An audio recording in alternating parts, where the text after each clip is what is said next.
Hey y'all, in this final video, we're just going to add some more objects to our scene. That way we can shine the flashlight on them. And then I'm going to show you how you can use closures to actually knock down on some repetitive code. So right now in our current state, if you've been following along, we have this simple scene right here with this player holding a flashlight, shining it around. So let's go ahead and give it some objects to actually shine upon.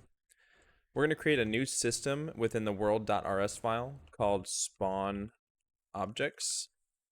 And this spawn object systems this spawn object system is going to have the same parameters as the spawn floor. So we need the meshes, the materials, and the commands. And then down here, let's go ahead and create our first object, and we'll call this blue cube. And this is going to be equal to a tuple because we want to give it a name component as well as a PBR bundle. So we're going to say PBR bundle. Go ahead and give it its default parameters. And then down here, we're going to specify the mesh, and let's just make them cubes. Mesh.add mesh from, sorry, 1 second. Okay. Mesh from shape cube new, and then let's give it a size of, let's say 4.0. And then we're also gonna give it a material, so the material is the color, if you remember. And we're going to give this one a blue color.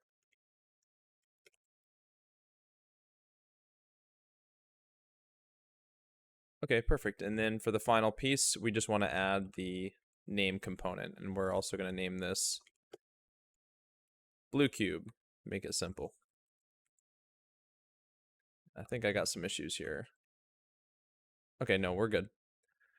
Okay, let's go down right below this. Let's actually just copy this whole thing and give it a, and we're going to change it to a red cube. So we're going to have a blue cube and a red cube, and we'll change a few things here. So we'll make the red cube a little bit smaller at a size of 2 instead of 4. And then we need to change the color from blue to red, and then change the name component name from blue to red as well. Perfect. Now let's go ahead and spawn these with the commands. Spawn commands.spawn blue cube, commands.spawn red cube. And now we just need to copy this system's name, the system name, and then add it to our startup right here. Spawn objects. Okay, now if we go ahead and run,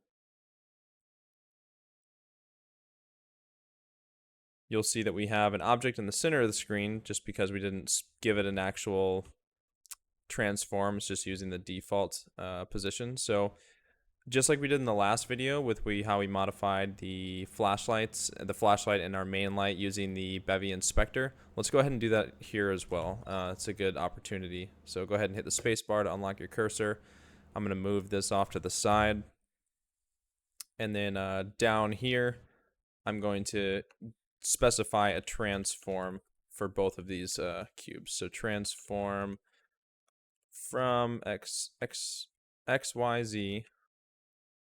And let's go ahead and modify the transform of the blue cube first. So go down to the blue cube, go down to transform, and then here is what we want to modify. So let's make this one have -5 and 5. So the x value will be -5. And we're going to keep the y value as is. Actually, we're going to make the y value 2. That way it kind of sits on top of the ground instead of in the middle like it is right now. And then we're going to give the z value 5. Okay, go ahead and copy that transform and add it to the red cube.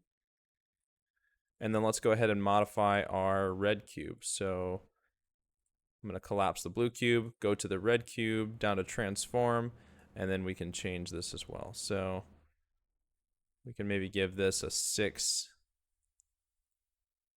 maybe 6 and -6. So 6, and then we'll have a y value of 1, and then -6 for the z value. All right, and then I'm just going to close it out and restart it to make sure that they are where I want it to be. So I didn't just validate and I didn't make any little mistakes. And yep, that's where I want them to be.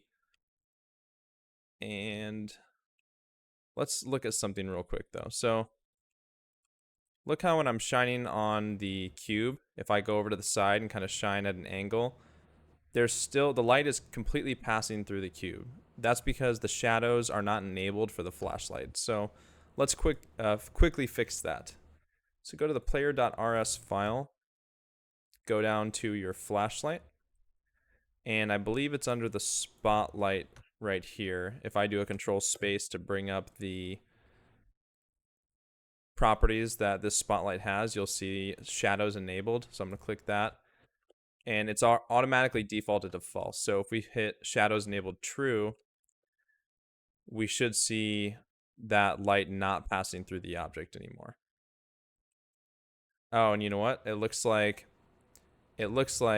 my flashlight the light is actually inside the flashlight, so it's not passing through. That's a funny little error right here. So we need to go to our player entity, down to the children, down to flashlight, down to transform, and I think we just need to change one of these values very slightly. Okay, not the X value. Let's change the Z value to negative. I want it to be as close as I can, so let me try negative 0.1.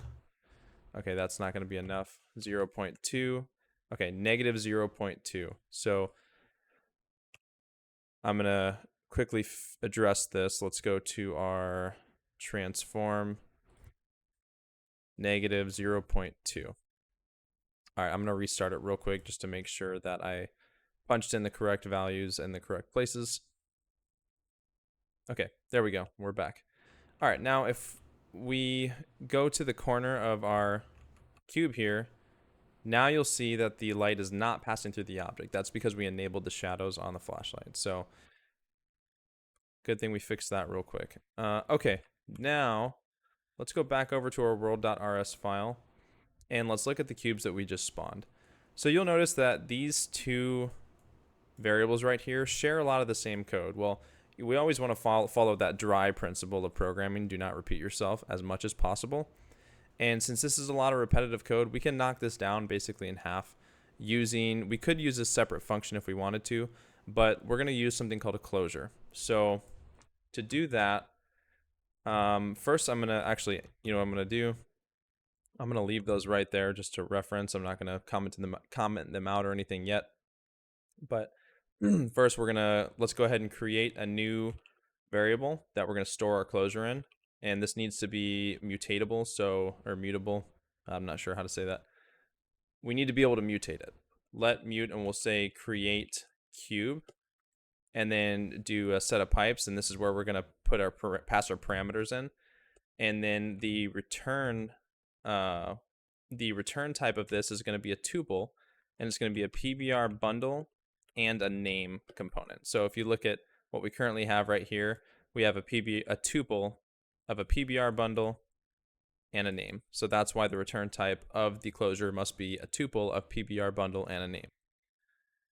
So now we're going to wrap everything in a tuple, and this is where we can kind of copy this into here. But we need to understand where the differences are between the red and the blue cube, and then pass those differences in as parameters. So let's see here. The size is different between the two, so we need to have a size parameter. That's going to be of type F32. And then instead of hard coding this value here, we're going to pass in the size variable. And then what else is different here? Actually, oh, I forgot an equal sign. That's why it's giving me issues.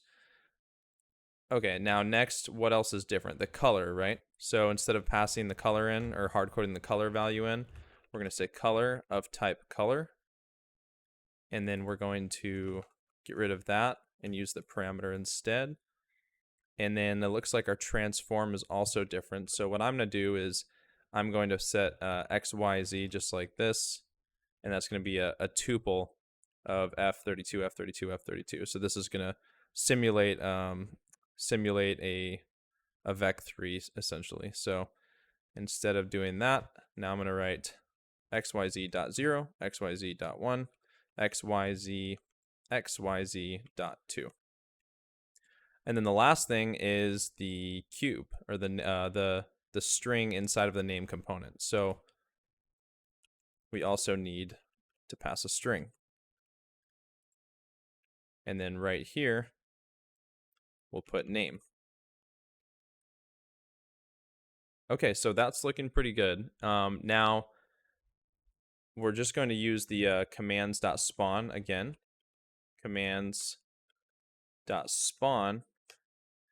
But we're going to call the closure right here instead. So create cube.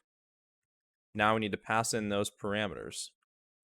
So for the first one, the blue cube, we want to pass in 4 for the size. We want to pass in the color blue. So color blue. Then for the transform, we want to pass in a tuple of -5, 2, and 5. So -5, 2, and 5. Oops. And then we need to pass in a blue string. So blue cube. But I think this needs to be converted to a string because that is just a string reference. Okay, all right, so we've gotten the first one down. We can copy this and paste and basically just fill in the red cube values instead now. So the size of that was 2. The color is red. The XYZ values, what are the XYZ values? 6, 1, and -6. So 6, 1, and -6. And then instead of a blue cube component name, it's going to be a red. So now let's go ahead and comment this stuff out just to make sure our new stuff is working before we delete it. Run cargo R.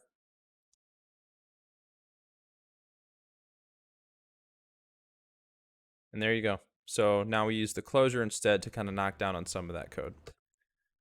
Imagine how much code, how many lines that would save if you had to do a lot more cubes than just that, you know. But okay, so that brings us to the conclusion of this tutorial. I hope that it helped out in getting you started using 3D, getting started in 3D with the Bevy game engine. Please let me know in the comments what I could have done better, or what would you like to see in the next tutorial series. If you'd like, I could expand upon this one and get more complex. So I'd love to hear your feedback. But thanks a lot for watching. I will see you guys later.